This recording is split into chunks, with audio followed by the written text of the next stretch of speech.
오라 우리가 여호와께로 돌아가자. 여호와께서 우리를 찢으셨으나 도로 낫게 하실 것이요 우리를 치셨으나 싸매어 주실 것임이니라. 여호와께서 이틀 후에 우리를 살리시며 셋째 날에 우리를 일으키시리니 우리가 그의 앞에서 살리라. 그러므로 우리가 여호와를 알자. 힘써 여호와를 알자. 그의 나타나심은 새벽 빛같이 어김없이 없나니 비와 같이 땅을 적시는 늦은 비와 같이 우리에게 임하시리라 하니라. 아멘. 잠깐 기도하겠습니다. 아버지 하나님, 너무나 감사합니다. 이 시간 주 여호와 하나님 앞에 존전에 모여 하나님을 찬양하고 하나님께 경배를 올립니다. 이 시간 하나님 말씀 앞에 서 있는 우리의 마음이 겸손케 될 수 있도록 도와주시고, 특별히 전하는 입술도 하나님의 말씀 앞에 겸손한 마음으로 전파할 수 있는 그 겸손이 전파되는 그 입술에 있게 하여 주시옵소서. 이 시간 하나님 아버지 앞에 위탁하오며 예수 그리스도의 이름으로 감사하며 기도하옵나이다. 아멘.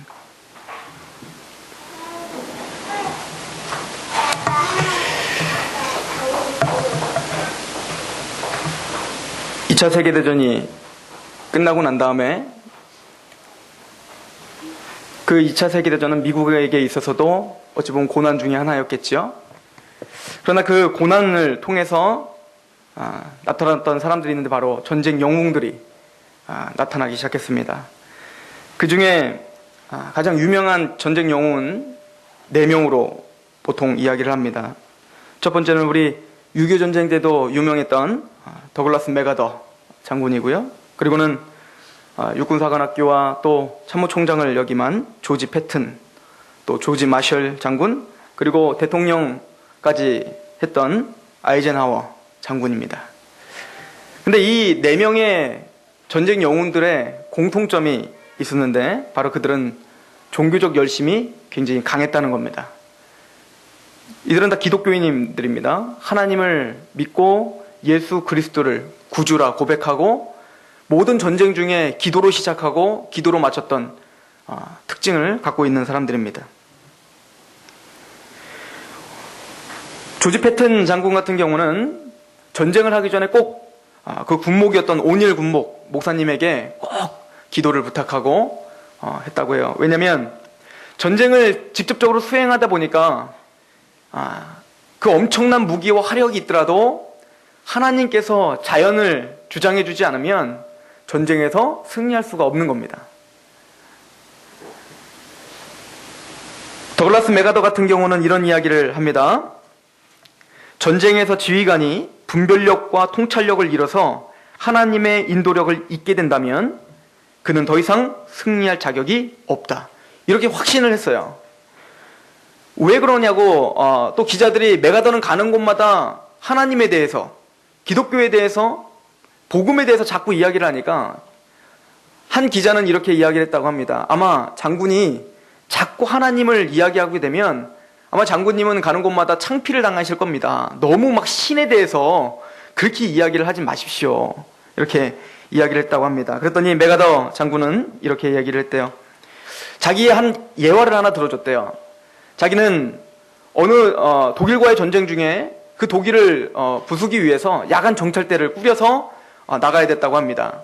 그 전쟁에서는 도저히 이길 가망성이 없었던 그 전쟁 중에, 그래서 이 맥아더는 자기의 그 가장 실력이 좋은 군인들을 보내면서 그 군인들의 사기를 위해서 장군이었던 자기가 직접 그 야간 정찰대에 같이 참여하게 된 겁니다.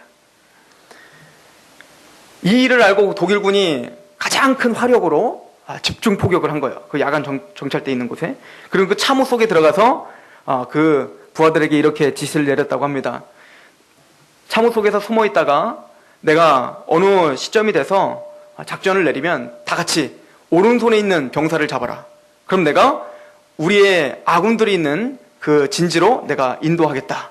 그렇게 하고 막 폭격이 끝날 때까지 기다렸다가 어느 순간이 되자 맥아더는 이렇게 얘기했다고 합니다. 자, 오른손을 잡아라! 근데 모두가 다 죽은 거야. 그 참호 속에서 자기 한 사람만 딱 살아난 겁니다. 이런 여러 가지 고난들과 고통들을 겪으면서 맥아더는 하나님, 즉 신이 도와주지 않으면 생명조차 살아남지를 못하는구나. 이런 여러 가지 고통들을 통해서 이 메가더는 그 신앙이 더욱더 굳건해졌다는 겁니다. 여러분들, 박진영을 잘 아시죠? 얼마 전에 박진영이 TV 프로그램에 나와서 이런 이야기를 하더라고요. 박진영은 지금도 예수님을 믿지 않는 사람입니다. 근데 그 TV 프로그램에 나와서 자기에게 꿈이 있었다는 겁니다. 대학교 다닐 때 똑똑했잖아요, 박진영이.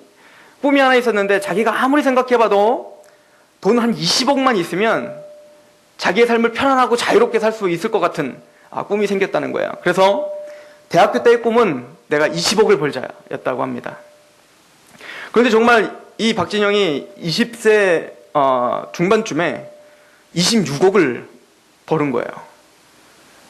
그 꿈이 이루어졌지 않습니까? 그 꿈이 이루어지면 자기는 자유롭다고 생각했는데 자기가 한번 보니까 자기보다 돈이 더 많은 사람들을 보니까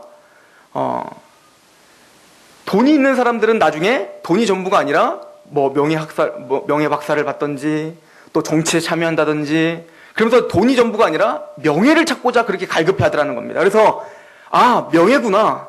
그래서 꿈이 바뀌었다는 거예요. 그래, 나도 명예를 위해서 살자. 그래서 자기는 미국에 가서 한국 아시아계로서는 처음으로 빌보드 차트에 미국의 탑 가수들의 작곡을 해주고 그것이 바로 10위권 안에 들어가는 새 가수가 탄생하면서 모든 명예를 짊어지게 된 겁니다. 그러면 기쁠 줄 알았다는 거예요. 그러면 행복할 줄 알았는데 채워지질 않더라는 겁니다. 그랬더니 많은 사람들은 구제를 하라고 했다고 합니다. 너가 봉사를 하고 좋은 일을 하면 네가 행복할 수 있다라고 이야기했다는 거예요. 그래서 박정희이 그때부터 구제를 하기 시작했답니다. 자기의 그 벌어둔 돈으로 많은 사람들에게 나눠주고 도와주기 시작했다는 거예요. 근데 말할 수 없는 기쁨이 찾아오더라는 거예요. 야, 이게 진짜 자유구나. 근데 그것도 잠시고 공허함이 또 생기더라는 거예요. 그러면서 자기 인생을 돌아봤는데 이제는 하늘이 쳐다보게 되더라는 겁니다. 자기 인생 가운데 한번 뒤를 돌아봤는데 자기가 노력한 건 30%고 나머지 70%는 다 지독한 우연이 자기를 도왔다는 거예요. 그러면서 자기를 한번 돌아보건대 그 모든 인생 순간순간마다 그 하나라도 빠져버리면 자기는 지금 위치에 서 있지 못한다는 걸 깨달았다는 거예요. 그리고는 자연스럽게 하늘이 올려다 보게 되는 거예요. 하늘에 누군가 있구나. 누군가가 나의 인생을 지금 이끌고 있구나. 그런데 그 마음에 이런 마음이 들더라는 거예요. 너 지금까지 너의 인생을 인도한 것이 감사하냐? 너무 감사하더라는 거예요. 그때부터는 모든 작곡을 하나 해주든 작곡을 하나 받든 사람을 만나든 이렇게 고백하면 된다는 거예요.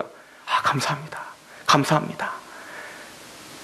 그런데 그 위에서 또 이런 마음이 들렸다는 겁니다.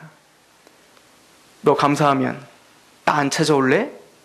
이런 마음이 들렸다는 거예요. 그래서 2년 전부터 일주일에 하루를 그분을 찾기 위해서 그렇게 부단히도 지금도 애를 쓰고 있다고 합니다. 그래서 그 프로그램의 제목이 그분을 찾고 싶다 이거였어요.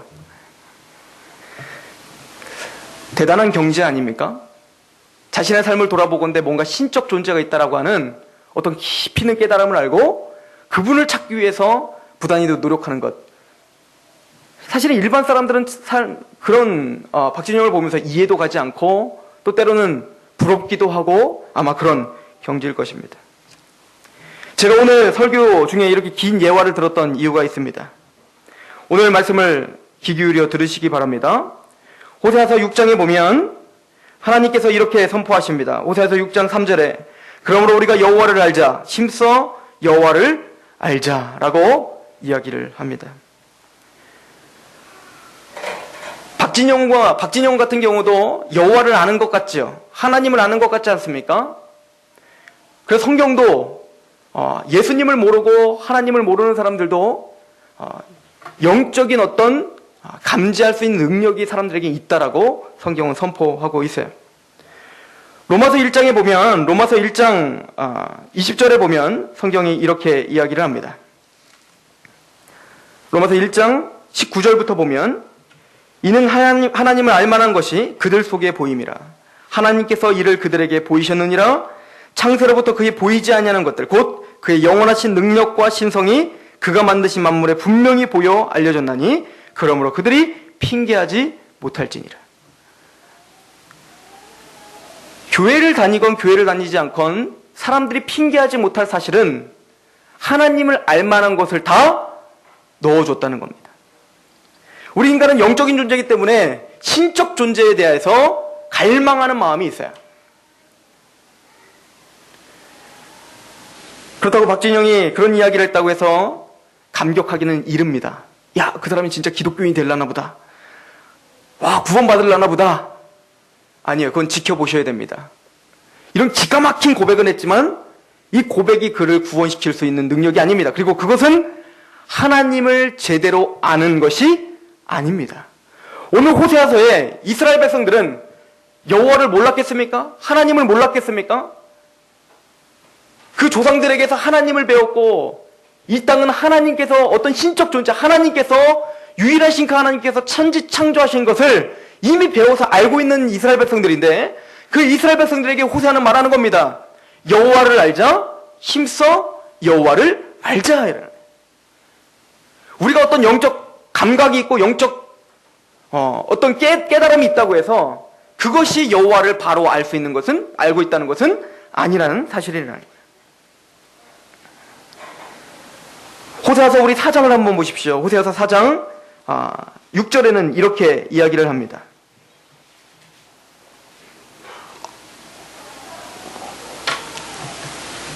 같이 공독해 볼까요? 시작. 내 백성이 지식이 없으므로 망하는도다. 내가 지식을 버렸으니 나도 너를 버려 내 제사장이 되지 못하게 할 것이요 내가 내 하나님의 율법을 잊었으니 나도 내 자녀들을 잊어버리리라. 즉 여기서 여호와를 안다는 얘기는, 그 지식이라는 것은 그분이 계시구나, 어떤 분이 계시구나, 날 인도하시는 분이 어떤 분이 계시는 거구나, 이것이 여호와를 아는 지식이 아닌 겁니다. 지금 하나님께서 여호와를 아는 지식이 없어서 망한다 이렇게 이야기한 것은 제대로 된 지식을 말하는 것이요 인격적인 지식을 말하는 겁니다. 여기서 쓰인 안다라고 하는 야다라고 하는 동사는 아담이 하와를 알았다 할 때 쓰는 동사입니다.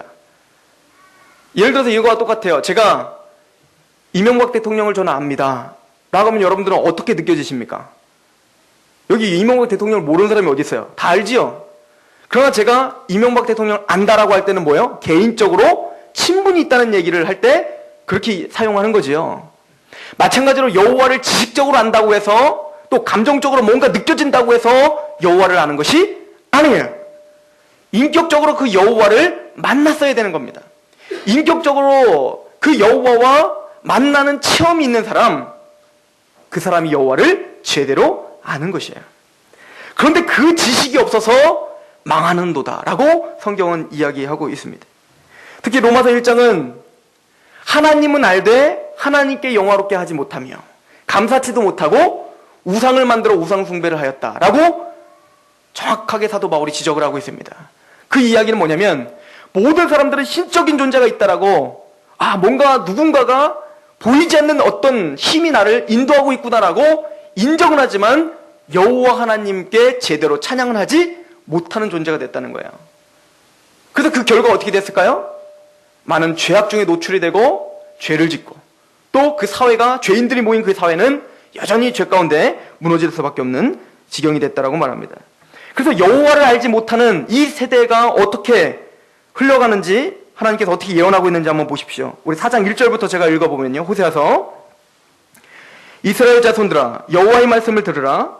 여호와께서 이 땅 주민과 논쟁하시나니 이 땅에는 진실도 없고 인애도 없고 하나님을 아는 지식도 없고 오직 저주와 속임과 살인과 도둑질과 간음뿐이요 포악하여 피가 피를 뒤이음이라. 죄 가운데 하나님을 모르고 살아가는 이 세대가 바로 이런 죄 가운데 노출될 수밖에 없는 세상으로 전락할 수밖에 없다라고 성경은 경고합니다. 뉴스를 보십시오. 얼마나 동일하게 지금 현 세상이 돌아가고 있습니까? 더 나아가서 3절을 보십시오. 그러므로 이 땅이 슬퍼하며 거기 사는 자와 들짐승과 공중에 나는 새가 다 세잔할 것이요 바다의 고기도 없어지리라. 그러나 어떤 사람들이 다투지도 말며 책망하지도 말라. 내 백성이 제사장과 다투는 자처럼 되었다. 요즘 두 가지를 더 지적하는데, 첫 번째는 공중에 나는 새가 세잔하고 들짐승과 바다의 고기도 없어지게 될 것이다. 즉 하나님의 온전한 형상, 죄인이 아니었던 아담과 하와가 생육하고 번성하고 땅에 충만하고 정복하고 이 자연 만물을 다스리게 되면 이 모든 자연 만물은 하나님의 뜻 가운데 번성하게 되고 더 풍성하게 되는 것인데, 아담 이후로 죄인들이 이 땅을 다스리게 되니까 어떻게 된다고 예언되어 있습니까? 이 땅의 모든 짐승들이 세잔하고 물고기가 없어지고 환경이 파괴될 것이라고 예언하고 있습니다. 그 예언은 오늘날 적중하고 있죠. 얼마 전에 뉴스를 보니까 충격적인 뉴스가 났습니다. 참치가 이제 없어질 거랍니다. 오징어가 없어진답니다. 오징어가. 환경적인 이 온난화 현상 때문에 오징어가 없어진다는 거예요. 그래서 제가 그 뉴스 듣자마자 오징어를 한 2마리를 막 사다가 없어지기 전에 먹었지 않습니까? 우리는 이렇게 웃고 이야기하고 있지만 이건 심각한 문제 아닙니까? 성경은 이것을 이미 몇 천 년 전에 내다보고 있었어요.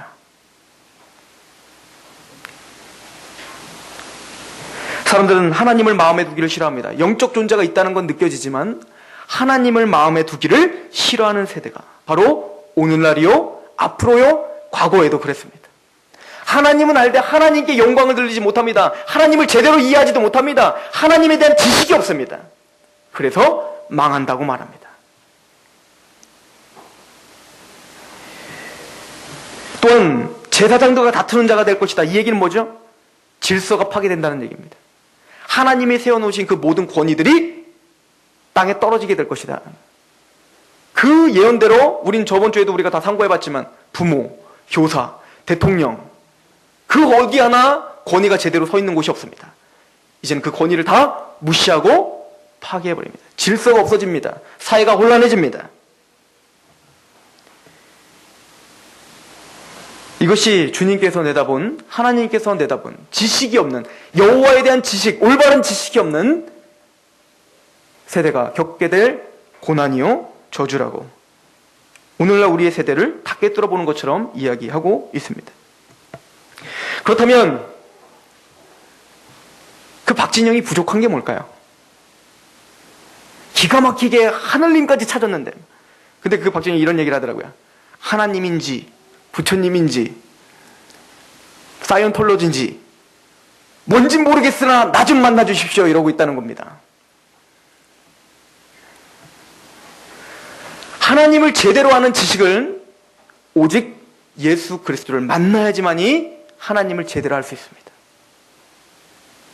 이게 성경의 주장입니다. 히브리서 1장 2절은 옛적에는 여러 모양과 여러 부분으로 하나님께서 말씀하셨다고 합니다.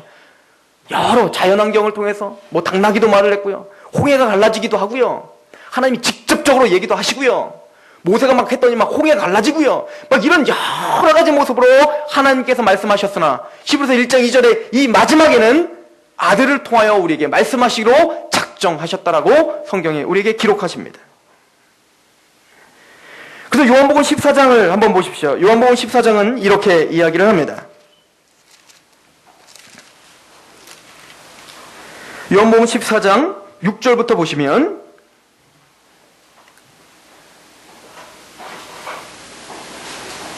예수께서 이르시되 내가 곧 길이요 진리요 생명이니 나로 말미암지 않고는 아버지께로 올 자가 없느니라. 그래서 예수님으로 말미암지 않고는 아버지를 알 수도 없고 갈 수도 없고 찾을 수도 없는 거예요.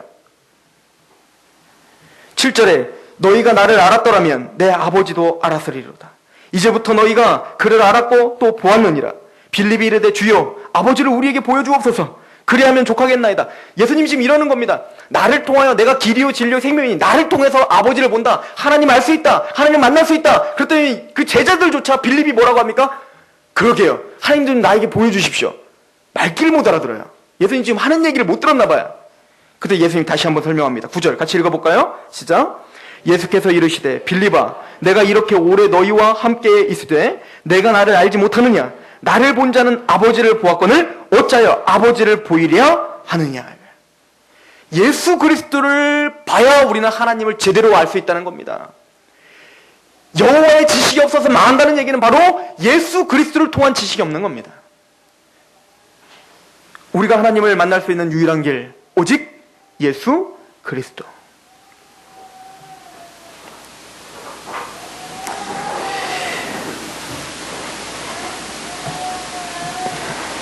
아까 박진영이 막 답답해하는 거예요. 막 답답해.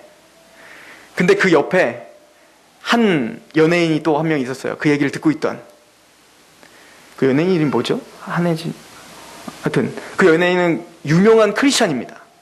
그 얘기를 계속 듣고 있는 거예요. 계속 듣고 있다가 한마디를 탁 던지더라고요. 그 주최자이신 분이 당신에게 주신 선물이지요. 이런 얘기를. 그랬더니 옆에 있던 또 막 시청자, 너까지 왜 그래? 막 그러면서 이제 막 그런 얘기를 하던데. 근데 그 연예인은 마음에 평강이 있는 거예요. 만족한 얼굴 그 모습을 보고 있어요. 한쪽은 답답해합니다. 뭔가 행복하지 않습니다. 뭔가 채워지고 하는데 그것이 뭔지 몰라. 2년 동안 헤매고 헤매도 그게 뭔지 몰라. 만족함이 없지만 한 연예인은 똑같은 고백을 합니다. 나도 어떤 주최자가 나의 주신 선물이요 나를 인도했다고. 그런데 그 얼굴은 이미 만족합니다. 이미 기쁨이 차 있습니다. 이것이 다윗의 고백이었어요. 다윗이 뭐라고 합니까? 주 여호와는 나의 선한 목자시니 내게 부족함이 없으리로다. 그 연예인처럼 부자가 아니에요. 그 연예인처럼 권력이 있지 않았습니다. 그 연예인처럼 명예가 있지도 않았습니다. 다윗은 그 당시에 광야로 쫓김을 당하고 힘든 고단한 삶을 살았습니다. 그런 고통 중에 다윗은 뭐라고 합니까? 나는 만족하다. 왜요? 그 여호와께서 나를 오늘도 인도하시는 것. 그분이 누군지 찾았거든요. 그게 저와 여러분들의 기쁨과 행복이 되시길 소망합니다. 나는 찾았습니다. 그분이 나를 인도하십니다. 그분은 천지를 창조하신 여호와요. 그리고 우리를 위해서 십자가에 그 아들을 내어주시기까지 하신 하나님이십니다. 이것이 우리의 찬양의 이유요, 오늘 이 자리에 모인 이유가 되는 줄 믿습니다. 왜 하나님은 예수님을 통해서 하나님을 알게 하셨을까요? 바로 그 예수님으로 말미암지 않고는 하나님의 그 성품과 하나님의 그 섭리와 하나님의 그 구원과 그 하나님이 우리를 향한 그 깊이 있는 계획을 알 수 없기 때문에 그렇습니다. 왜 그런지 그 하나만 오늘 이야기해 드리겠습니다.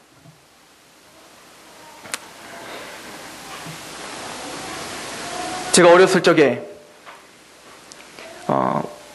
1살도 되기 전, 돌이 되기 전이었던 일인데요. 제가 하여튼 넘어졌는지 뭐 어디 부딪혔는지 턱을 팍 부딪혀서 혀가 잘린 거예요. 혀가 반 정도 이렇게 잘렸대요. 그래 막 그 꼬맹이도 아니고 완전 깐난쟁이가 입에 막 이렇게 막 피를 머금고 있으니까 저희 어머니가 얼마나 놀랬겠습니까? 그러니까 저를 얼른 끌안고 가서 병원에 데리고 간 겁니다. 병원에 데리고 가서 수술을 해야 되잖아요. 빨리 봉합수술을 해야 되잖아요. 그래야지 딱 붙잖아요.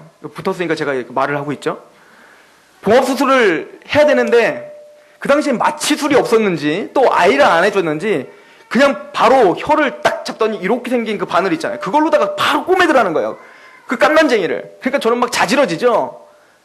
그랬더니 우리 어머니는 저에게 말을 하기에는 그때 그걸 보자마자 기절하셨대요.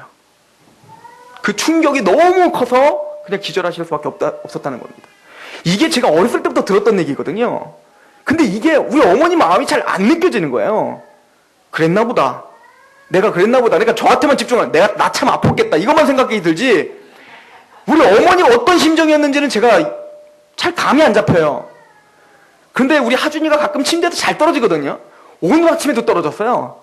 오늘 아침에 딱 떨어지자마자 저는 또 아침에 또 설교 준비를 하느냐고 또 책 좀 보느냐고 이렇게 하고 있는데 갑자기 쿵 소리가 났는데 갑자기 또 비명 소리가 막, 전 또 엄청난 일이 벌어졌는데 딱 가봤더니 또 하준이가 또 침대에 떨어진 겁니다. 그런데 막 그 비명 소리가 너무 처절하게 느껴지는 거예요. 우리 아내의 그 비명 소리가. 그러면서 제가 다시 한번 생각한 겁니다.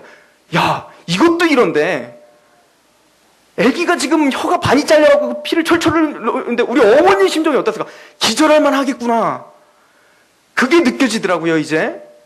그러면서 느껴졌던 게 뭔지 아십니까? 거룩하신 하나님, 그 하나님의 하나밖에 없는 독생하신 그 아들을 온몸이 찢기는 그 십자가로 내모셨던 그 하나님의 그 심정이 어땠을까?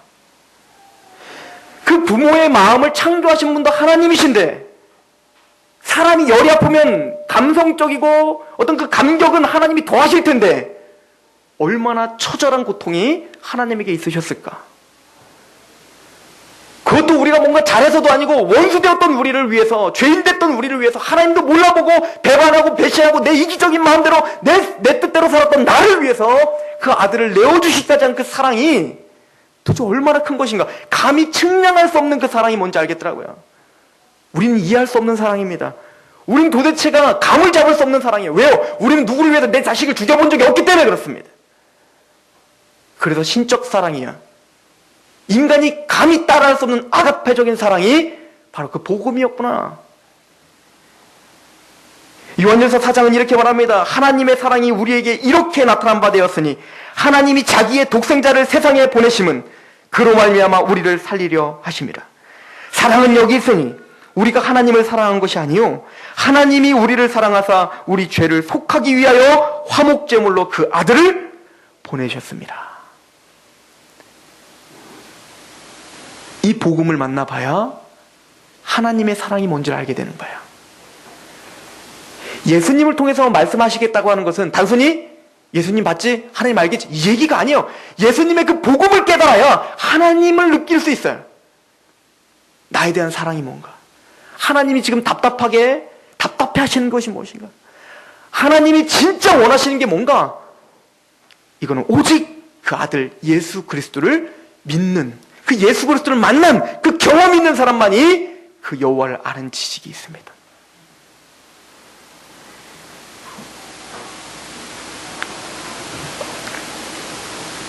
호세아서 우리 6장을 한번 가보십시오.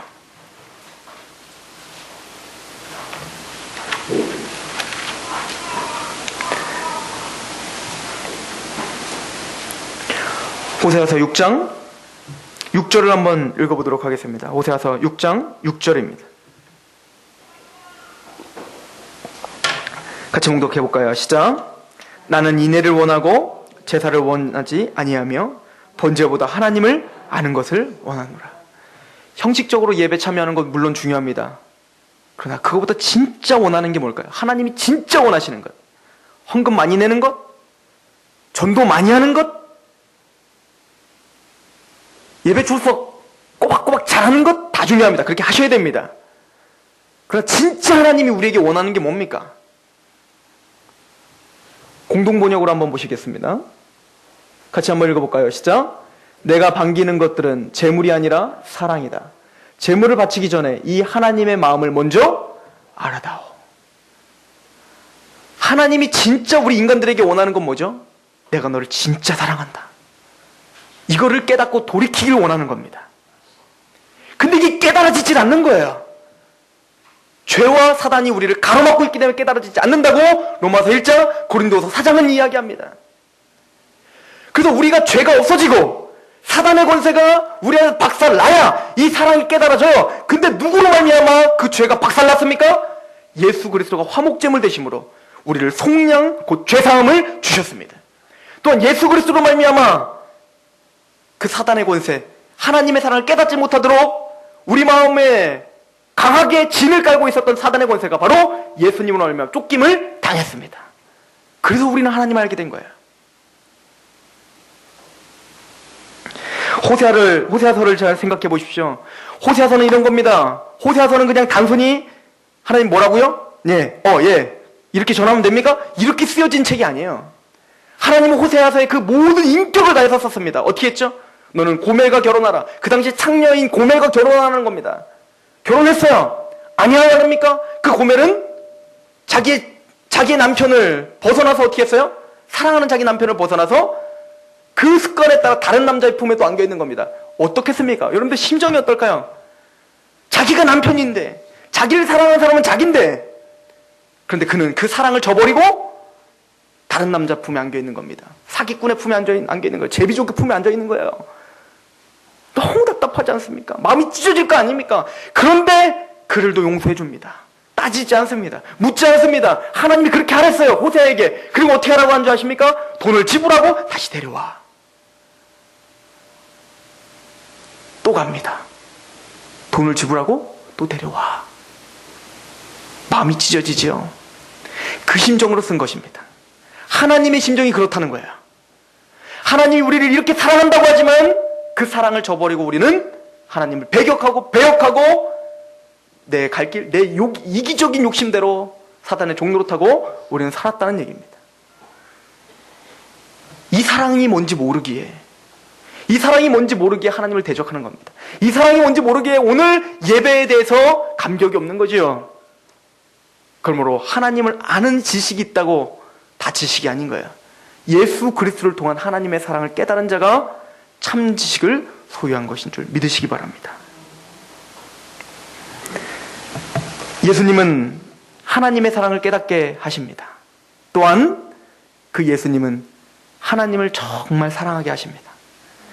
하나님의 두 가지 계명이 뭐라고요? 우리 계속 반복적으로 배우죠. 하나님을 뜻을 다하고 목숨을 다하고 성품을 다하여 그 하나님을 어떻게 하라? 주 여호와를 사랑하라. 이거 어떻게 가능합니까? 우리는 그 여호와를 사랑할 수 없어요. 예수 그리스도의 이 사랑에 감격해야 하나님을 사랑할 수밖에 없어요. 아가서가 바로 그런 거 아닙니까?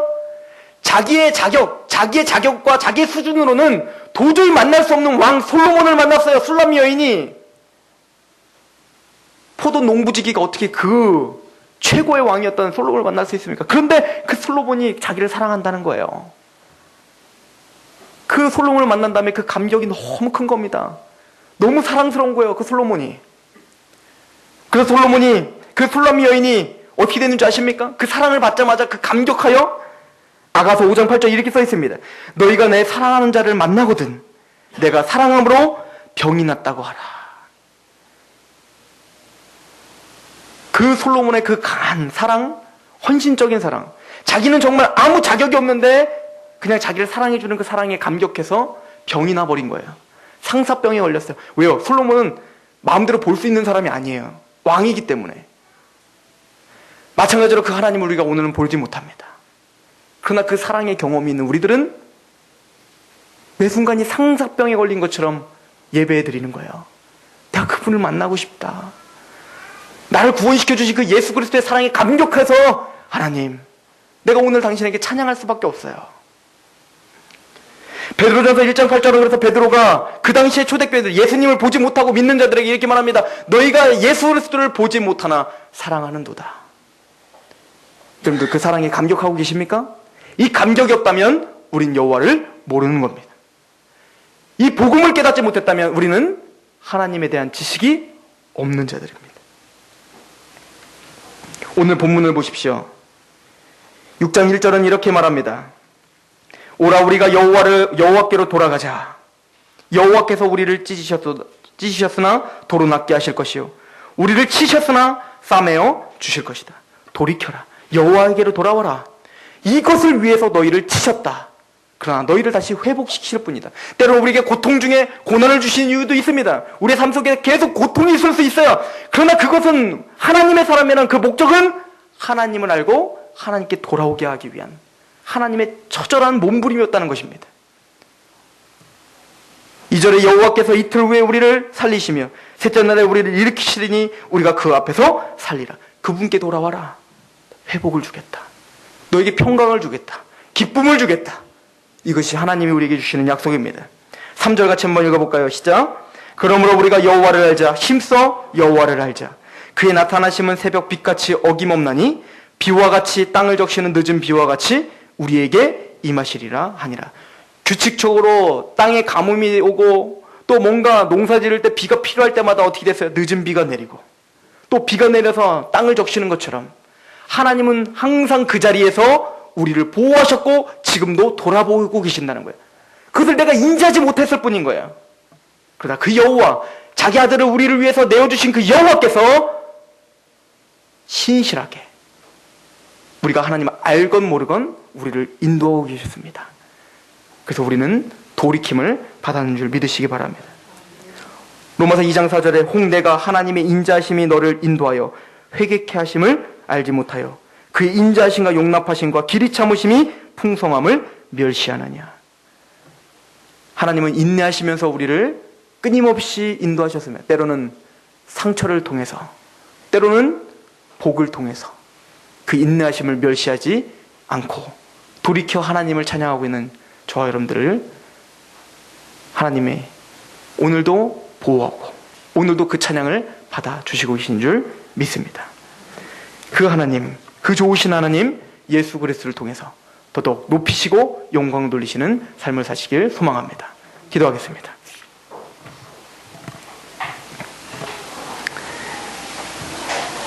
여호와를 알자. 힘써 여호와를 알자.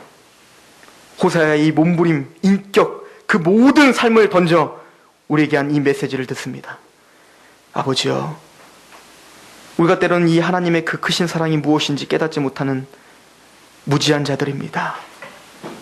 우리를 불쌍히 여기시고 오늘도 복음 앞에 더 깊이 있게 깨달아 하나님 앞에 내 삶을 드려야 되는 이유를 찾게 하여 주시옵소서. 우리 모든 삶이 하나님의 것입니다. 우리 생각이 하나님의 것입니다. 나의 모든 것이 하나님의 것임을 고백드리는 예배로 드렸사오니 우리의 삶 속에서도 그 고백을 삶으로 드리는 삶의 예배가 있게 하여 주옵소서. 하나님 아버지 앞에 영광 돌리며 예수 그리스도의 이름으로 감사하며 기도하옵나이다. 아멘.